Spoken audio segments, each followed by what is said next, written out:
Bismillahirrahmanirrahim. Assalamualaikum warahmatullahi wabarakatuh.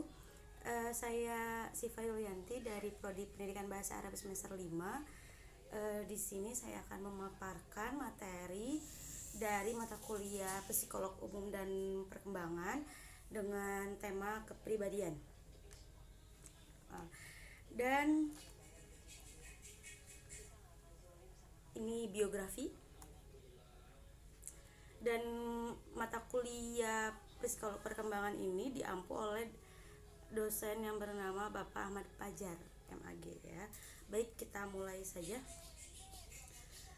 Kepribadian psikolog umum ini PPT ini meliputi tentang definisi kepribadian, macam-macam teori kepribadian, proses perkembangan, macam-macam kepribadian. Oke, sekarang kita menuju ke definisi kepribadian. Kepribadian merupakan tingkah laku dan sifat khas seorang yang bisa membedakannya dengan individu lain. Personality adalah sebuah integrasi dari karakteristik yang terstruktur, minat, pola, tingkah laku, kemampuan, dan juga potensi yang dimiliki oleh seseorang. Oke, kita melangkah ke macam-macam teori kepribadian.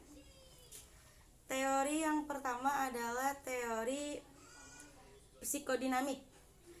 Pada teori psikodinamik ini dapat dideskripsikan bahwa kepribadian sebagai gabungan 3 komponen. Apa saja 3 komponen itu? Yaitu ego, superego, dan atau naluri ya, seperti naluri kayak gitu. Yang kedua, teori humanistik. Teori humanistik ini merupakan kepribadian yang berfokus pada individu dan kualitas positif yang mereka miliki, termasuk dorongan atau mencapai potensi maksimal. Yang ketiga, teori identitas naratif. Teori identitas naratif ini membahas tentang 3 tingkat hidup berdampingan.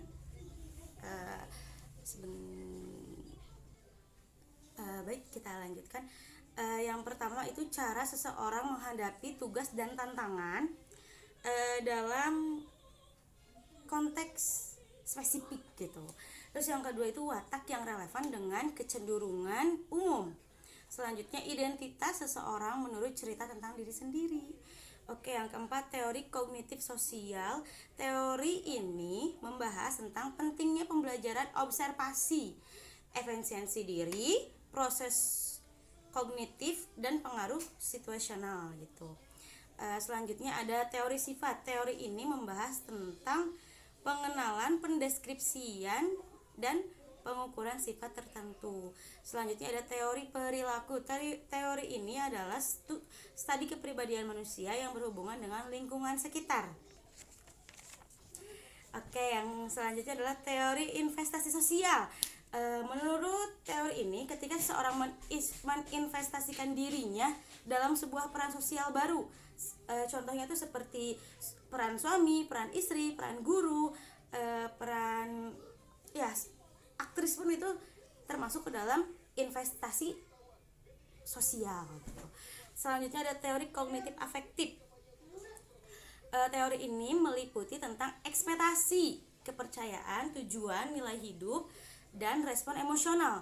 Nah, jadi yang suka berekspektasi ini adalah suatu implementasi dari kognitif afektif gitu. Terus yang ke-9 itu yang terakhir adalah teori 5 faktor. Apa saja 5 faktor itu? Jadi teori ini tuh berdasar terhadap 5 faktor tersebut gitu ya. Apa saja 5 faktornya? Itu ada pengalaman, ekstravensi, neuroticisme, kesadaran, dan kesesuaian. Baik, untuk masalah teori, macam-macam teori kepribadian itu sudah selesai. Kita berlanjut ke proses perkembangan. Oke. Perkembangan itu dibagi menjadi 3 fase ya.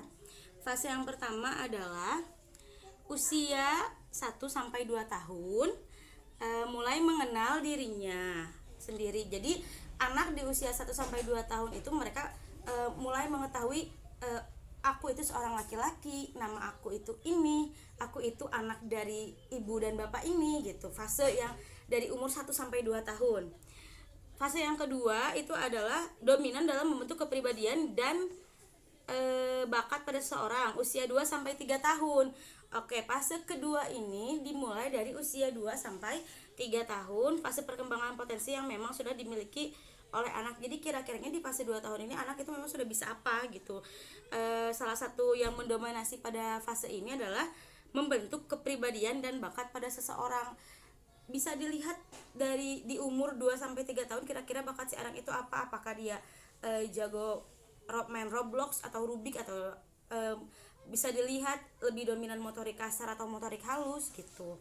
Fase yang ketiga adalah ini merupakan fase terakhir ya perkembangan ini. Proses perkembangan ini hanya ada 3 fase, dan ini yang terakhir merupakan fase terakhir perkembangan kepribadian cenderung menetap secara permanen usia dewasa, yaitu sampai 25 sampai 28 tahun. Dari usia seperti ini tidak ada lagi perkembangan proses perkembangan pada manusia gitu. Setelah kepribadian ketiga terbentuk, maka diklasifikasikan menjadi 3 tipe kepribadian gitu. Satu, kepribadian normatif atau normative man, yang kedua adalah kepribadian otoriter, yang ketiga adalah kepribadian perbatasan. Oke, sekarang kita masuk ke dalam macam-macam kepribadian. Oke, kepribadian yang pertama ada sanguinis. Oke, apa sih sanguinis ini? Sanguinis ini dikenal dengan orang yang mudah bergaul, atau bahasa sekarang seperti ekstrovert ya gitu, bahasa anak jaktim gitu ya. Ekstrovert, inovatif, kreatif, dan cenderung banyak berbicara di depan publik gitu. Terus suka diperhatikan, mendominasi dalam kelompok. Sanguinis ini juga sangat semangat dan optimis dalam segala hal ya. Seperti tadi ya, orangnya sangat-sangat ekstrovert. Oke. Yang kedua itu ada kepribadian phlegmatis. Apa itu phlegmatis? Phlegmatis ini adalah tipe orang yang cinta kedamaian dan netral gitu, senang membantu, pendengar yang baik, tapi dia juga humoris, mudah bergaul, friendly ya, banyak teman, dan dia tidak suka yang ribet-ribet, simple gitu si orangnya teh ya. Terus yang ketiga itu ada koleris. Apa itu koleris? Koleris ini adalah tipe kepribadian yang cerdas, selalu mengedepankan logika, tapi mereka juga keras kepala. Ya, keras kepala, mudah marah, dan berkeinginan yang keras. Jadi sangat-sangat apa ya disebut itu keras kepala gitu loh. Jadi kayak kalau udah kata si koleris, kalau sudah A ya A, kalau sudah B ya B, tidak ada yang bisa mengubah sifat yang orang yang memiliki kepribadian koleris ini gitu. Yang terakhir ada melankolis. Nah, kepribadian melankolis ini berbalik dengan kepribadian sanguinis. Kenapa gitu? Karena orang melankolis adalah orang yang introvert. Kebalikan dari sanguinis, orang ini memiliki kepribadian mudah khawatir, pemikir, dan tidak suka keramaian. Maka dari itu kenapa kita sebut dengan introvert gitu ya. Untuk pemaparan saya cukupkan sampai di sini.